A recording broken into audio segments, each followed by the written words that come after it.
فرزند زہرا یہ حالات برے ہیں۔ کاشانہ بصیرت ایک ایسا مکمل یوٹیوب چینل جس پر محروم بصارت کے لیے بالخصوص اور تمام افراد کے لیے بالعموم سینکڑوں کی تعداد میں اسلامی کتب دستیاب ہیں۔ لہذا گزارش ہے کہ آپ اپنی ذمہ داری نبھاتے ہوئے کاشانہ بصیرت کو سبسکرائب کرنے کے ساتھ ساتھ بیل آئیکن کو پریس کیجیے تاکہ آپ علم کے حصول کے ساتھ ساتھ مذہب اہل بیت کی اشاعت میں بھی اہم کردار ادا کرتے رہیں۔ کاشانہ بصیرت۔ فرزند زہرا یہ حالات برے ہیں۔ بسم اللہ الرحمن الرحیم۔ السلام علیکم۔ یہ کتاب آپ کے لیے کاشانہ بصیرت کی یوٹیوب چینل کی جانب سے ریکارڈ کی جا رہی ہے۔ نام کتاب برزخ کا سفر، تالیف نعمت اللہ صالحی حاجی آبادی۔ اب ہم کتاب کا پارٹ نمبر 14 پڑھیں گے۔ دوسرا باب دخول قبر سے وادی برہوت تک، صفحہ نمبر 207، کافروں کا انجام۔ ایک بار پھر روانگی کا موقع آ گیا اور ہم اس پہاڑ کے دامن میں آگے روانہ ہو گئے۔ مجھ میں پہاڑ کی دوسری جانب دیکھنے کی ہمت نہیں ہو رہی تھی، لیکن اس پہاڑ کی چوٹی پر واقع عذاب کے میدان میں جلنے والوں کی چیخ و پکار مجھے مسلسل اذیت پہنچا رہی تھی۔ اچانک میری نظر پہاڑ کے نیچے کی جانب پڑی تو میرے ہوش و حواس کے طوطے اڑ گئے۔ میں بے اختیار وہیں پر رک گیا۔ میں نے ایک شخص کو دیکھا جس کے کندھوں پر بہت بڑا کالا ڈھانچہ تھا، جس کے ہاتھ پاؤں بندھے ہوئے تھے۔ وہ شخص اسے لے کر پہاڑ پر چڑھ رہا تھا۔ میں نے کردار کی جانب دیکھا، وہ بھی میری طرح کھڑے ہو کر اس منظر کو دیکھ رہا تھا۔ میں نے پوچھا، یہ کون ہے؟ اس شخص نے اس بڑے ڈھانچے کو اپنے کاندھوں پر کیوں اٹھا رکھا؟ یہ اسے کہاں لے جا رہا ہے؟ اس نے کہا، وہ سیاہ ڈھانچہ اس شخص کے گناہ ہیں۔ اس عالم میں اسے اپنے گناہوں کو اس روپ میں اپنے دوش پر اٹھانا ہوگا یہاں تک کہ اپنے اصلی انجام کو پہنچے۔ ابھی وہ سیاہ ڈھانچہ ہمارے قریب نہیں پہنچا تھا کہ پہاڑ کی دوسری جانب سے عذاب دینے والے سپاہی ظاہر ہو گئے۔ ان کے ہاتھ میں زنجیریں تھیں۔ ایسا لگتا تھا کہ وہ اسی کا انتظار کر رہے ہیں۔ جب وہ سیاہ ڈھانچہ سپاہیوں کے قریب پہنچا تو خود اس کے کندھے سے نیچے اتر گیا اور اس نے زور زور سے کہکے لگانے شروع کر دیا۔ پھر کچھ دیر بعد وہ جس راستے سے آیا تھا واپس لوٹ گیا۔ عذاب کے سپاہیوں نے فوراً اس شخص کے پاؤں میں زنجیریں ڈالیں اور اسے سنگلاخ راستہ پر اسے گھسیٹتے ہوئے عذاب کے میدان کی طرف لے گئے۔ اس دوران اس کا بدن مختلف پتھروں اور کانٹوں میں پامال ہوتا جا رہا تھا۔ اس کے بعد کردار نے کہا، یہ ہے کافروں کا انجام۔ ان لوگوں کا انجام جو خدا سے بے خبر رہے، جنہوں نے اس کی نعمتوں کا کفران کیا اور کسی کو اس کا شریک قرار دیا۔ شرک سب سے بڑا گناہ ہے جس پر نہ توبہ قبول ہے اور نہ ہی اس کی بخشش ہو سکتی ہے۔ قرآن کریم میں اس بارے میں ارشاد ہے، جو شخص شرک کا ارتکاب کرے گا خدا تعالیٰ اسے ہرگز معاف نہیں کرے گا، کیونکہ اس نے خدا کی طرف جھوٹ کی نسبت دی ہے اور بہت بڑے اور عظیم گناہ کا ارتکاب کیا ہے۔ سورہ نساء آیت نمبر 47۔ ایک اور مقام پر ارشاد رب العزت ہے، جس نے شرک کیا خدا اس پر جنت حرام کر دے گا اور اس کا ٹھکانہ جہنم ہوگا، جہاں اس کی مدد کرنے والا کوئی نہ ہوگا۔ سورہ مائدہ آیت نمبر 71۔ اس نے کہا، یہاں اس سے زیادہ دیر ٹھہرنا مناسب نہیں ہے، جلدی کرو کیونکہ راستہ بہت دشوار گزار اور پیچ و خم سے پر ہے۔ میں ڈر اور خوف سے کانپ رہا تھا اور میری آنکھوں کے سامنے اندھیرا چھایا ہوا تھا، لیکن اس کے باوجود میں اس سفر جاری رکھنے پر مجبور تھا۔ ظالموں کا انجام۔ ہمارا سفر جاری تھا۔ ہم سفر طے کرتے ہوئے ایک انتہائی گرم اور بے آب و گیا چٹیل میدان میں پہنچے۔ میرے پاؤں زمین سے نہیں اٹھ رہے تھے۔ میں اب مزید آگے جانے سے عاجز تھا۔ شدید گرمی کی وجہ سے پورے بدن سے پانی کی مانند پسینہ بہہ رہا تھا۔ میری پیشانی سے نکلنے والا پسینہ بار بار میری آنکھوں میں گرتا، جس کی جلن کی وجہ سے میری بینائی تقریباً ختم ہو چکی تھی۔ پیاس نے میرے پورے وجود کو نڈھال کر رکھا تھا۔ زبان خشک تھی، ہونٹ گہرے نیلے پڑ چکے تھے، آنکھوں کی رونق ختم ہو چکی تھی اور میرے اعضاء و جوارے ناتواں ہو چکے تھے اور میں مکمل طور پر ہمت ہار چکا تھا۔ نہ بول سکتا تھا، نہ کچھ سننے کی ہمت تھی اور نہ قدم اٹھانے کی سکت تھی، چنانچہ بے اختیار ہو کر زمین پر گر پڑا، پھر اٹھا اور چیخ کر کہا، یہ کون سی جگہ ہے؟ میں نے اس سے پہلے اتنا گرم علاقہ نہیں دیکھا تھا۔ کردار نے کہا، یہاں نزدیکی ظالموں کے عذاب کا علاقہ ہے، انہیں جلانے والی آگ اتنی شدید گرم ہے کہ اس سے آس پاس کے علاقوں میں بھی شدید گرمی ہو گئی ہے۔ ظالم لوگ اس علاقے میں آگ کے مختلف طبقوں حصوں میں جل رہے ہیں کیونکہ ان کے ظلم کی نوعیت بھی مختلف ہے۔ بعض خود ظلم کرنے والے ہیں، بعض ان کے حواری، کچھ ان کی مدد کرنے والے، کچھ ان کو چاہنے والے، اور کچھ لوگ وہ ہیں جو ظالم و مظلوم کے مقابل میں غیر جانبدار بنے رہے۔ ان میں سے ہر ایک مخصوص قسم کی آگ میں جل رہا ہے۔ ظالم مظلوم پر تو ظلم کرتا ہی ہے، خود پر بھی ظلم کرتا ہے، کیونکہ دوسروں پر ظلم کرنا جائز نہیں ہے اور اس کے مرتکب کا ٹھکانہ آگ ہے، اور اس سے بڑھ کر ظلم کیا ہو سکتا ہے کہ انسان خود اپنے ہاتھوں خود پر ظلم کرے۔ ہم اپنے سفر طے کرتے ایک دروازے کے قریب پہنچے جس کے بالائی حصے پر یہ عبارت لکھی ہوئی تھی، ظالموں کا دائمی ٹھکانہ۔ پورے علاقے پر دھوئیں کے سیاہ بادل چھائے ہوئے تھے، خوفناک آتش مخفی تھی، اس عذاب میں جلنے والوں کی آہ و فغاں آسمان تک جا رہی تھی۔ سورہ کہف آیت نمبر 29۔ میں نے اپنے آپ سے کہا، خدایا یہ کتنا خوفناک دھواں اور آگ ہے، اے خدا ان لوگوں کی مدد کر، یہ اس آگ اور دھوئیں میں جل رہے ہیں۔ ابھی میں انہی سوچوں میں گم تھا کہ میرے کانوں سے ایک بہت ہی خطرناک آواز ٹکرائی۔ میں خوف و وحشت کے مارے اپنی جگہ سے اچھل پڑا۔ میں نے بے اختیار ہو کر چیختے ہوئے کہا، کیا ہو گیا؟ یہ خطرناک آواز کس کی تھی اور کہاں سے آئی؟ کردار نے، جو میرے قریبی کھڑا تھا، کہا، ایک ظالم تجھے بلا رہا ہے، وہ تجھ سے کچھ درخواست کرنا چاہتا ہے۔ میں نے ظالم کی طرف دیکھ کر کہا، میں تمہارے لیے کیا کر سکتا ہوں؟ میں تمہارے کیا خدمت کر سکتا ہوں؟ اس نے کہا، اگر خدا کے ہاں تمہاری کوئی قدر و منزلت ہے تو اس سے دعا کر کے صرف ایک دن کے لیے ہمیں عذاب سے نجات دلا دو۔ سورہ غافر آیت نمبر 49۔ میں نے کہا، پہلی بات تو یہ کہ میں ابھی کچھ دیر پہلے یہاں پہنچا ہوں اور خود بھی ایک ظالم ہوں اور مجھے نہیں معلوم میرے ساتھ کیا ہونے والا ہے۔ دوسرے یہ کہ یہ مجھے ایسی درخواست کرنے کی اجازت نہیں ہے، یہ تو یہاں ڈیوٹی پر مقرر سپاہیوں کا کام ہے۔ تیسرے، یہاں پر نہ عذاب کرنے کی دعا قبول ہوتی ہے اور نہ زیادہ کرنے کی۔ سورہ نبا آیت نمبر 78۔ اس نے کہا، تم ٹھیک کہتے ہو، میں نے پہلے انہی سپاہیوں سے درخواست کی تھی لیکن انہوں نے میرے عذاب اور اذیت میں اضافہ کر دیا تھا۔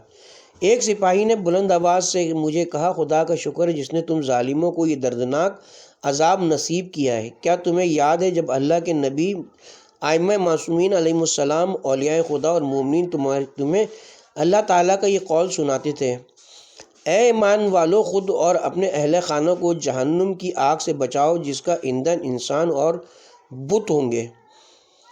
سورہ تحریم آیت نمبر 6۔ کیا تمہیں یاد ہے جب مظلوم تمہارے سامنے گڑ گڑاتے ہوئے التجا کرتے تھے کہ ہم پر مزید ظلم نہ کرو، ہمیں معاف کر دو، ہمیں اتنی زیادہ اذیت نہ دو، اور تم ان کے ایمان و تقوی سے اپنی دلی نفرت کی وجہ سے ان پر اور زیادہ ستم ڈھاتے تھے؟ کیا تمہیں یاد آتا ہے کہ تم قہقہ لگاتے ہوئے اپنے کارندوں سے کہتے کہ کسی مومن پر کوئی رحم نہ کرو، انہیں جتنا ہو سکتا ہے جسمانی اور روحانی عذاب و اذیت دو؟ کیا تمہیں یاد ہے کہ تم خود کو مظلوموں کے جان و مال اور ان کی زحمتوں کے محاصل کو اپنی ملکیت سمجھتے تھے اور اس طرح سے اپنے مال و دولت میں اضافہ کرتے تھے؟ تم ان کی محنت اور خون پسینے سے اپنے گھر والوں کا پیٹ بھرتے تھے اور وہ بیچارے بھوکے سو جاتے تھے۔ جی ہاں، اللہ تعالیٰ کبھی اپنے وعدے کے خلاف نہیں کرتا۔ سورہ حج آیت نمبر 47۔ اس کے بعد اس سپاہی نے کہا، اے خدا ان کے عذاب میں مزید اضافہ کرو اور ان پر لعنت بھیج۔ سورہ حج آیت نمبر 47۔ جب عذاب پر مقرر سپاہی کی بات یہاں تک پہنچی تو میں نے رونا شروع کر دیا اور التجا کرتے ہوئے کہا، ہم سے غلطی ہو گئی، ہم نے غلط کام کی، ہم نادان تھے۔ اب ایک بار پھر ہمیں دنیا میں واپس بھیجا جائے تاکہ ہم نیک اعمال بجا لائیں۔ اب ہم اگر دیگر انسانوں پر کوئی ظلم و ستم کریں گے اور گزشتہ مظالم کی تلافی کریں گے۔ سورہ مومنون آیت نمبر 99۔ اس سپاہی نے کہا اے جھوٹو، تم دنیا میں بھی ہمیشہ جھوٹ بولتے تھے اور یہاں پر بھی جھوٹ بول رہے ہو۔ تم نے پہلے بھی یہ درخواست کی تھی لیکن اللہ تعالیٰ نے اسے رد کر دیا۔ سورہ مومنون آیت نمبر 100۔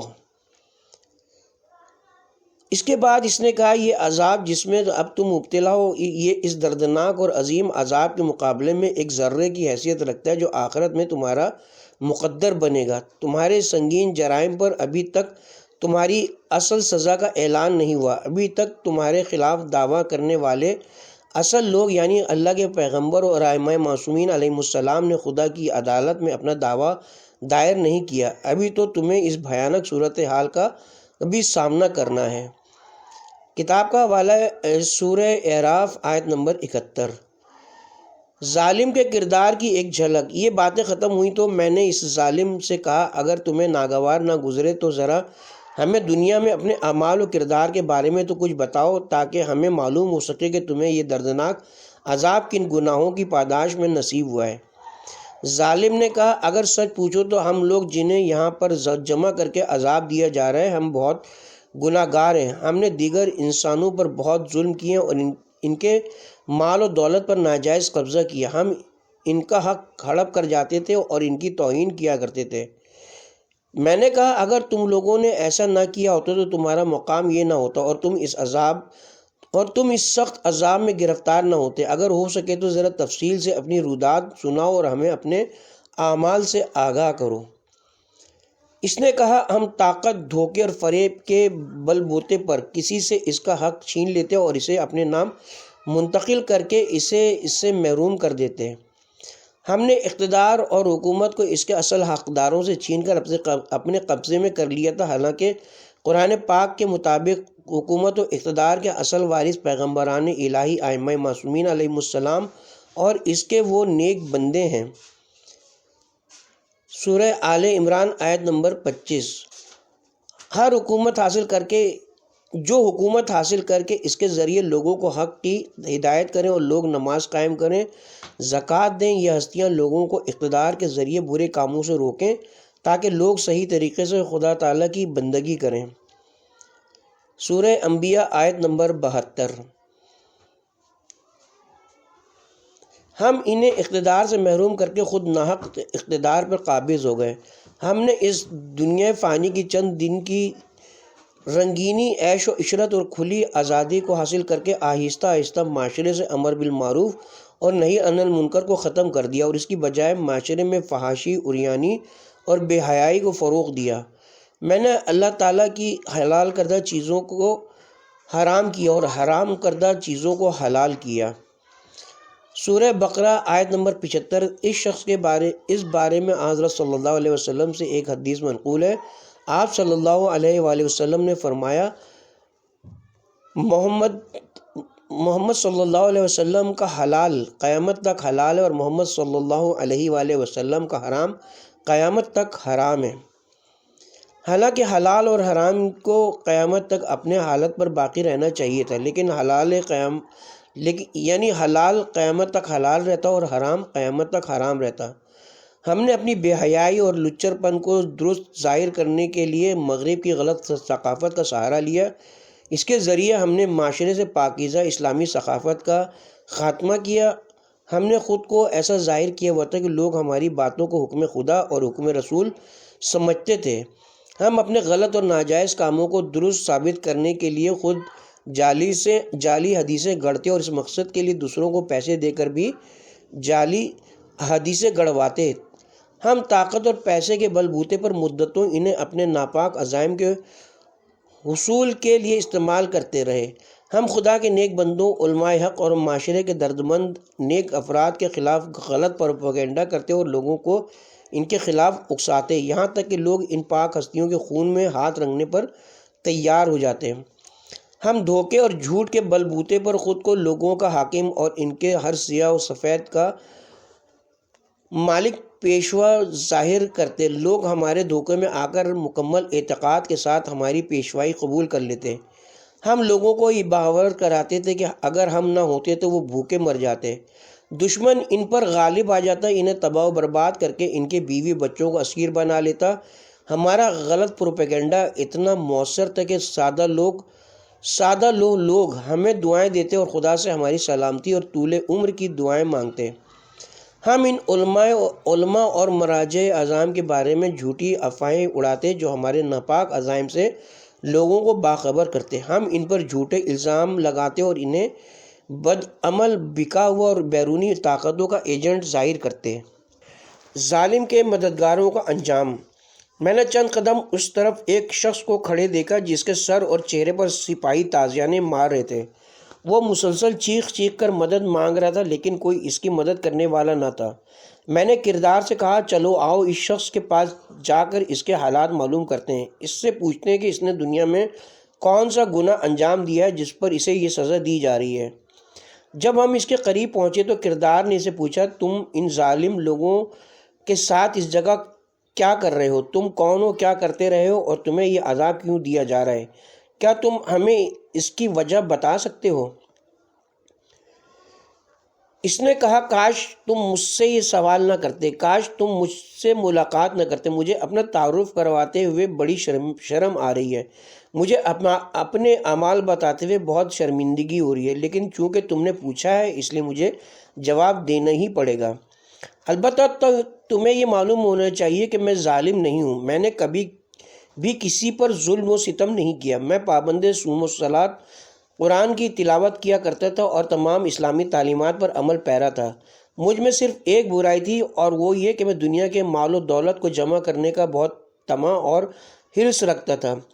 میں روپے، پیسے اور درہم و دینار پر جان چھڑکتا تھا۔ میں بغیر محنت کے پیسہ کمانے کے لیے اپنی زبان اور قلم سے ظالم و جابر حکمرانوں کی مدد کرتا تھا، ان کی تعریف کرتا، ان کے حق میں تحریریں لکھتا اور اہم عوامی محافل اور اجتماعات میں ان کے ناجائز کاموں پر دلی خوشی کا اظہار کرتا اور انہیں درست ثابت کرنے کے لیے ان کے مخالفوں سے بحث و تکرار کرتا۔ کردار نے یہ سن کر کہا، اپنی اس طرز عمل کی وجہ سے تم ظالموں سے کم نہیں ہو۔ دین کے پیشواؤں کے فرامین کے تحت تم جیسے افراد بھی ظالم شمار کیے جاتے ہیں۔ کیا دنیا میں تم نے 8ویں امام حضرت علی رضا علیہ السلام کا یہ فرمان نہیں سنا، جو شخص قلم تراشنے یا دوات میں سیاہی ڈالنے کی حد تک ہی صحیح کسی ظالم کی مدد کرے وہ خود ظالم شمار ہوگا۔ عیون الاخبار رضا علیہ السلام، جلد نمبر 2، صفحہ نمبر 235۔ کیا تم نے پیغمبر اکرم صلی اللہ علیہ وآلہ وسلم کی یہ حدیث نہیں سنی تھی جس میں آپ نے فرمایا، جو شخص کسی ظالم کے ظلم میں اس کا ذریعہ بنتا ہے اور اس کی معاونت کرتا ہے، اس کی موت کے وقت ملک الموت اس پر لعنت بھیجتا ہے اور اسے دائمی جہنم ظالموں کے ساتھ ہمنشینی کی خوشخبری سناتا ہے۔ کیا تم نے امام معصوم علیہ السلام کی یہ حدیث نہیں سنی تھی کہ قیامت کے دن اللہ تعالیٰ کی جانب سے ایک منادی ندا کرے گا کہ ظالمین کہاں ہیں، ظالموں کی مدد کرنے والے کہاں ہیں، کہاں ہیں وہ لوگ جو خود کو ظالمین کے مشابہ بناتے تھے؟ کتاب کا حوالہ ہے وسائل الشیعہ، جلد نمبر 12، صفحہ نمبر 131۔ کیا تم نے حضرت امام جعفر صادق علیہ السلام کا یہ فرمان نہیں سنا، ظالم، اس کی مدد کرنے والا اور ظالم کے ظلم پر راضی رہنے والا شخص، یہ تینوں اس ظلم میں برابر کے شریک ہیں۔ اصول کافی، جلد نمبر 2، صفحہ نمبر 333، روضۃ المتقین، جلد نمبر 9، صفحہ نمبر 36۔ ظالم نے کہا، میں نے ائمہ معصومین علیہ السلام کی یہ فرامین سن رکھے تھے، لیکن دنیا کے حرص اور شہوتوں کے سمندر میں غرق ہونے کی وجہ سے میں نے ان باتوں پر عمل نہیں کیا اور یہ باتیں مجھے مہمل اور بے فائدہ لگتی تھیں۔ میں نے جتنا بھی دنیا سے دامن چھڑانا چاہا اور اس سے دوری اختیار کرنا چاہی، کامیاب نہ ہو سکا اور آخر دنیا نے مجھے گریبان سے پکڑ کر اس آگ میں لا کر ڈال دیا جس کا آپ لوگ بخوبی مشاہدہ کر رہے ہیں۔ میں خود بھی مدتوں اس علاقے میں ظالموں کے ساتھ عذاب میں مبتلا رہا اور پھر بڑی مشکل سے مجھے وہاں سے رہائی ملی۔ ہم اس خطرناک جنگل و بیابان جہاں طرح طرح کے وحشی درندے، سانپ اور بچھو موجود تھے، میں رات بسر نہیں کرنا چاہتے تھے بلکہ کسی محفوظ جگہ پر پہنچنا چاہتے تھے، اس لیے حیرت اور غم و اندوہ کے عالم میں وہاں سے آگے کی جانب روانہ ہوئے، لیکن ہم جتنا بھی آگے چلتے اگلی منزل دکھائی نہیں دے رہی تھی۔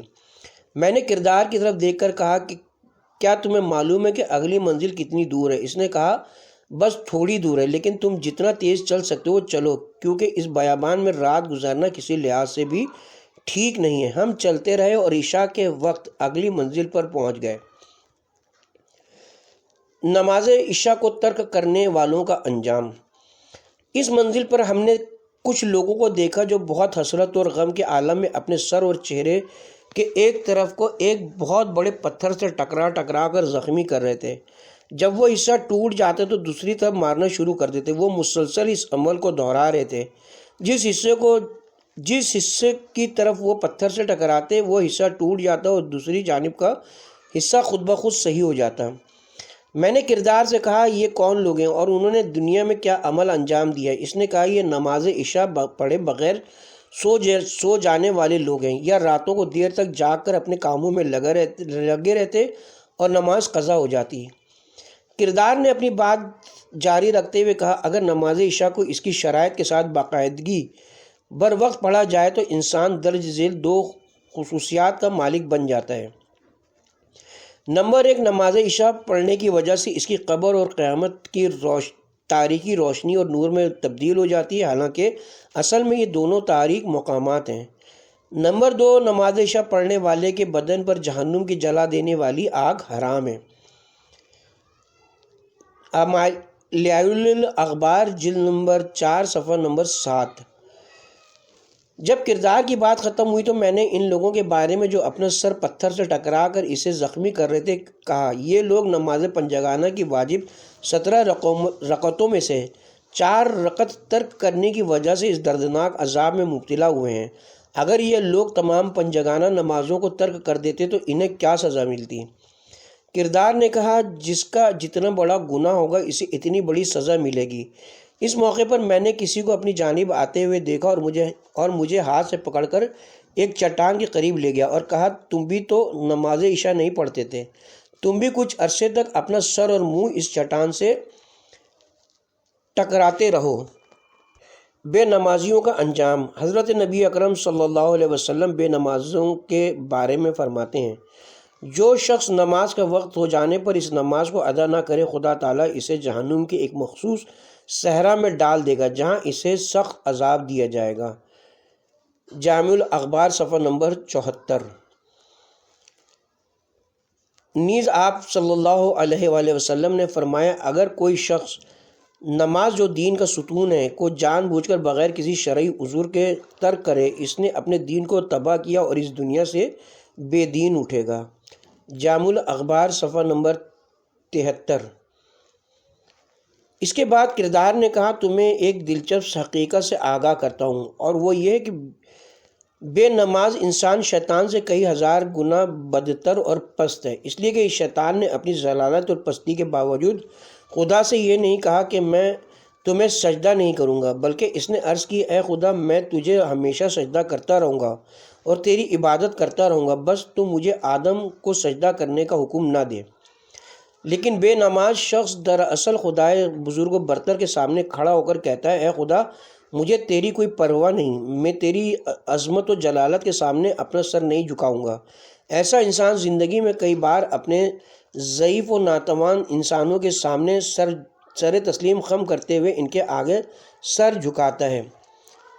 بقول شاعر کا ترجمہ شیطان کو صرف ایک خطا کی پاداش میں بارگاہ الہی سے نکال دیا گیا۔ اس کی خطا صرف یہی تھی کہ اس نے حضرت آدم کو سجدہ کرنے سے انکار کر دیا تھا۔ بے نماز انسان سے شیطان 1000 درجے بہتر ہے کیونکہ اس نے حضرت آدم کو سجدہ نہ کیا اور یہ خدا کے سامنے سجدہ ریز ہونے سے گریزاں ہے۔ وہ ایک سجدہ جسے تو گناہ سمجھتا ہے دیتا ہے 1000 سجدوں سے آدمی کو نجات۔ علامہ اقبال۔ حضرت رسول اکرم صلی اللہ علیہ وسلم نے بے نمازوں کے متعلق ارشاد فرمایا اے لوگو اپنی نمازیں ضائع مت کرو کیونکہ جو شخص اپنی نماز ضائع کرتا ہے خدا تعالیٰ اسے قیامت کے دن فرعون، حامان اور قارون کے ساتھ محشور فرمائے گا اور خدا کو یہ حق حاصل ہے کہ وہ اسے ان ظالموں اور منافقوں کے ساتھ جہنم واصل کر دے۔ جامع الاخبار صفحہ نمبر 74۔ مجھے رونے کی آوازیں آنے لگیں، میں ان آوازوں کی جانب گیا تو وہاں پر مجھے بہت سی تنگ قبریں دکھائی دیں ہر قبر میں ایک انسان تھا جس کی دائیں پسلیاں قبر کی تنگی کی وجہ سے اس کی بائیں پسلیوں میں پیوست ہو چکی تھیں اور بہت سے سانپ اور بچھو انہیں ڈس رہے تھے۔ اس سے بھی بڑھ کر یہ کہ ہر قبر میں ایک سوراخ تھا جس میں سے مسلسل آگ اور دھواں نکل کر انہیں جلا رہا تھا۔ میں نے کردار سے پوچھا یہ کون لوگ ہیں جنہیں سب سے زیادہ سخت سزا دی جا رہی ہے؟ اس نے کہا یہ تمہاری طرح کے وہ لوگ ہیں جو نماز کو اہمیت نہیں دیتے تھے۔ یہ لوگ نماز کو اس کی تمام شرائط کے ساتھ بجا نہیں لاتے تھے۔ دوسرے لفظوں میں یہ لوگ نماز کو حقیر و معمولی سمجھتے تھے۔ لیال الاخبار جلد نمبر 4 صفحہ نمبر 47۔ جیسے ہی کردار کی بات ختم ہوئی عذاب دینے والے سپاہی آن پہنچے اور میرے ہاتھ پاؤں باندھ کر مجھے زبردستی آگ سے پر ایک قبر میں ڈال دیا۔ انہوں نے کہا تمہیں بھی ایک طویل عرصے تک اس قبر میں دردناک عذاب سہنا ہوگا اور پھر کہیں جا کر آگے جانے کی اجازت دی جائے گی۔ زکوٰۃ نہ دینے والوں کا انجام۔ آزادی ملنے کے بعد ہم نے وہ رات بے نمازوں کے علاقے میں بسر کی اور اگلے دن کا سورج طلوع ہوتے ہی ہم اپنے سفر پر روانہ ہو گئے۔ ظہر کے نزدیک ہم ایک بے آب و گیا علاقے میں پہنچ گئے۔ یہاں جگہ جگہ نشیب و فراز تھے جہاں سے پھسلنے کا بہت خطرہ تھا۔ وہاں کچھ لوگ قید تھے۔ اس مقام پر کچھ بوڑھے اژدہا بھی تھے جن کے سر کے بال بڑھاپے کی وجہ سے گر چکے تھے۔ یہ خطرناک سانپ ان قیدیوں کو ڈسنے کے لیے مسلسل ان پر حملے کر رہے تھے جن کا لباس صرف ان کی شرمگاہوں پر ایک معمولی چتھڑا تھا۔ وہ انہیں دیکھ کر بھاگتے لیکن وہاں ان بلاؤں سے بچنا ممکن نہ تھا۔ کتاب کا حوالہ ہے تفسیر منہج الصادقین سورہ اسراء کی پہلی آیت کی تفسیر کے ذیل میں۔ جب وہ اژدہا ان کے سر پر پہنچتا وہ اس کے سامنے سر جھکا دینے پر مجبور ہو جاتے۔ وہ اپنے بچاؤ کے لیے ہاتھ آگے کرتے تو وہ اژدہا کسی لذیذ چیز کی طرح کی مانند ان کا ہاتھ چبا ڈالتا اور پھر ان کی گردن سے لپٹ کر ایسا جھٹکا دیتا کہ ان کی آنکھیں اپنی جگہ سے باہر نکل کر ڈھلک جاتی ہیں۔ میں نے کردار سے پوچھا یہ بیچارے کون ہیں اور انہوں نے دنیا میں کیسے اعمال انجام دیے ہیں جن پر اس قدر بھیانک عذاب میں مبتلا ہیں؟ اس نے کہا یہ لوگ اپنے مال و دولت میں سے خمس اور زکوٰۃ نہیں نکالتے تھے۔ کتاب کا حوالہ ہے عقاب اللحائل صفحہ نمبر 530 باب عقائب معنی زکوٰۃ حدیث نمبر 3۔ یہ اژدہا اور اصل ان کا مال دولت ہی ہے جو اس صورت میں آ کر اپنے مالکوں کو ڈس رہا ہے۔ کتاب کا حوالہ دائم الاسلام جلد نمبر 1 صفحہ نمبر 247، بہار جلد نمبر 96 صفحہ نمبر 29۔ ابھی یہ گفتگو جاری تھی کہ غصے سے بپھرے سپاہی میری جانب بڑھے اور میرے ہاتھ پاؤں کو زنجیروں سے جکڑ کر مجھے بھی اس تنگ اور تاریک قید خانے میں ڈال دیا۔ پھر چند اژدہا مجھ پر جھپٹ پڑے۔ اس موقع پر ان سپاہیوں نے کہا تمہیں بھی زکوٰۃ ادا نہ کرنے کی پاداش میں چند ماہ تک اس عذاب کا مزہ چکھنا ہوگا۔ یہ عذاب ختم ہونے کے بعد میں نے اس علاقے کے قریب واقع ایک پہاڑی کی طرف نظر دوڑائی تو وہاں راستے کے عین درمیان عذاب دینے پر مقرر سپاہی کھڑے ہوئے تھے اور کچھ افراد سے پوچھ گچھ کر رہے تھے۔ ان سپاہیوں کے پاس آگ کے شعلے بلند تھے۔ ڈر اور خوف نے میرے اوسان خطا کیے ہوئے تھے۔ میرے پاس نہ واپس جانے کا راستہ تھا اور نہ آگے جانے کی ہمت تھی۔ اس موقع پر چیخ و پکار کی آوازیں آنے لگیں۔ جب میں نے اس طرف دیکھا تو وہاں چند آدمی کھڑے ہوئے تھے جن کی پیشانیوں سے آگ اور دھواں نکل رہا تھا۔ میں نے دیکھا کہ ان میں سے ہر ایک کی پیشانی پر دہکتا ہوا سکہ پیوست تھا۔ سپاہی اس آگ سے اور دہکتے ہوئے سکے نکالتے اور انہیں ان کے پہلوؤں پر داغتے، پھر ایک اور سرخ سکے کو لے کر ان کی کمر پر داغتے۔ وہ لوگ پہلو اور کمر جلنے کی شدید درد و اذیت کی وجہ سے اس طرح چلا رہے تھے کہ ان کی آواز پورے علاقے میں پھیلی ہوئی تھی۔ اس آواز سے ہر جگہ خوف و ہراس پھیلا ہوا تھا۔ وہ سپاہی سکے داغتے وقت ان سے کہتے اس عذاب کا مزہ چکھو کیونکہ اسے تم نے خود اپنے لیے فراہم کیا ہے۔ سورہ توبہ آیت نمبر 35۔ میں نے حیرانگی سے ایک سپاہی کی طرف دیکھتے ہوئے کہا آخر ان لوگوں نے ایسا کون سا گناہ انجام دیا ہے جو تم انہیں دہکتے ہوئے سکوں سے داغ رہے ہو؟ اس نے کہا یہ لوگ اپنے سونے اور چاندی پر مقررہ زکوٰۃ ادا نہیں کرتے تھے۔ یہ لوگ سونے اور چاندی کو جمع کر کے انہیں یہ لوگ سونے اور چاندی کو جمع کر کے انہیں چھپا دیتے تھے۔ جب غریب و مساکین ان کے پاس آ کر قرضہ مانگتے تو یہ لوگ انہیں دھکے دے کر صاف انکار کر دیتے تھے۔ میں نے اس پہاڑی کی ایک اور جانب رخ کیا تو دیکھا کہ وہاں کی زمین ہموار تھی اور کچھ لوگ وہاں جمع تھے۔ اچانک ان پر وحشی گایوں، اونٹوں اور بھیڑ بکریوں کو چھوڑ دیا گیا، جنہوں نے ان پر حملہ کر کے انہیں اپنے سموں تلے اس طرح رون ڈالا کہ ان کے بدن گرم زمین کے ساتھ چپک کر رہ گئے۔ میں نے کردار سے کہا، ان لوگوں کا کیا گناہ ہے جو انہیں اس طرح سے حیوانات کے سموں تلے رون کر دردناک عذاب دیا جا رہا ہے؟ اس نے کہا، یہ اونٹ، گائے اور بھیڑ بکریوں جیسے مویشیوں پر لاگو ہونے والی زکوٰۃ ادا نہیں کرتے تھے۔ اس عالم میں انہیں ان کے سموں تلے پامال ہونے کا مزہ چکھنا ہوگا۔ کتاب کا حوالہ عقاب الاعمال صفحہ نمبر 531، باب عقاب معنی زکوٰۃ۔ کچھ فاصلے پر میں نے بے آب و گیا زمین کا ایک اور ٹکڑا دیکھا جہاں کچھ اور لوگ جمع تھے۔ ان کی گردنوں میں زمین سے بنے ہوئے اتنے بڑے طوق پڑے ہوئے تھے کہ جن کی لمبائی اور چوڑائی کی حدود دیکھنے میں نہیں آ رہی تھی۔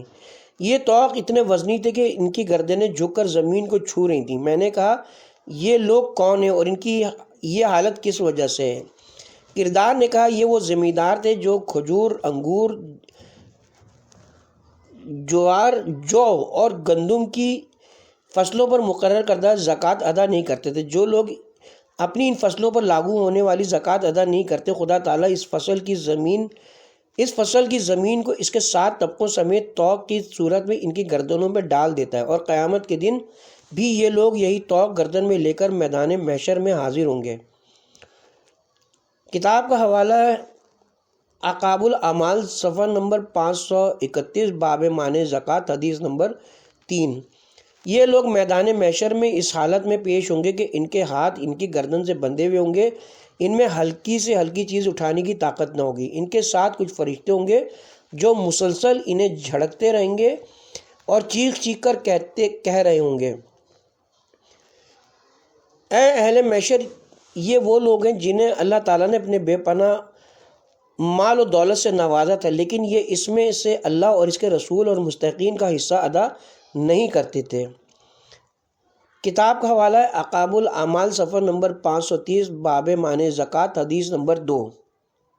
اس کے ساتھ ہی اب ہم یہاں پہ کتاب کے پارٹ نمبر 14 کا اختتام کرتے ہیں۔